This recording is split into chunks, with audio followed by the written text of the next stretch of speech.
The most beautiful boy in the world has passed away. He once amazed the world as a whole, yet suffered through a lifetime of pain. We've all heard the saying that beauty is a gift, but for some, it becomes a lifelong curse. On October 25th, Swedish actor Björn Andresen, once hailed as the most beautiful boy in the world, passed away at the age of 70. Half a century ago, he stunned the world.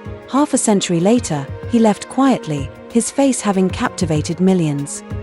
His story, however, is even more heartbreaking than his beauty. Björn Andrésen was born in Sweden in 1955. His father died early, and his mother was an artist, but when he was 10, she took her own life. A lonely childhood left him both sensitive and fragile. At the age of 15, his grandmother took him to audition for the film Death in Venice. The renowned Italian director immediately recognized the boy's delicate yet sorrowful face, casting him as Tadzio, the character that would captivate countless audiences. When the film was released, the world erupted.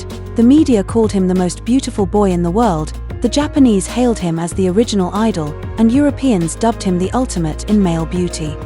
Yet that very beauty would ultimately destroy his life.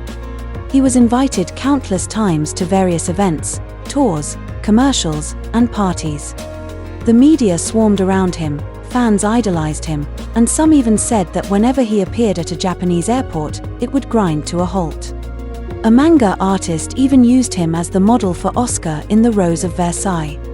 He became a symbol, but he was no longer just a person.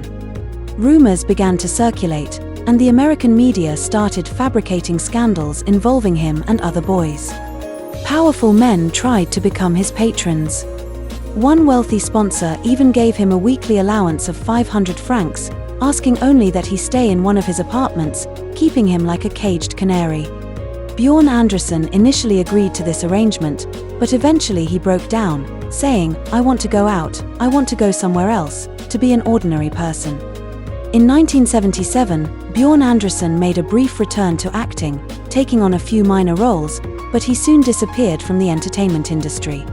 He began to withdraw from public life, quit acting, drank heavily, moved frequently, and refused interviews, focusing solely on music. He married his ex-wife, and over 4 years they had a son and a daughter. Tragically, their son died of sudden infant death syndrome at 9 months old, leaving Bjorn devastated and plunging him into long-term depression. The only relief he found was in alcohol. He once said that alcohol wasn't a friend, but it allowed him, even temporarily, to stop being the beautiful boy in the eyes of others. For many years afterward, he lived like a hermit, growing his hair and beard long and keeping away from people. Bjorn Andrésen once said that he hated that face, it had cost him his sense of self. His life was lifted to a pedestal by his beauty, only to be crushed by that very pedestal. At the age of 70, he passed away, and the newspaper headlines still called him the most beautiful boy in the world. But this time, he could finally quietly be an ordinary person. As he himself said, "Beauty is not a sin, but the beauty that is exploited and traded is the cruelest curse of all."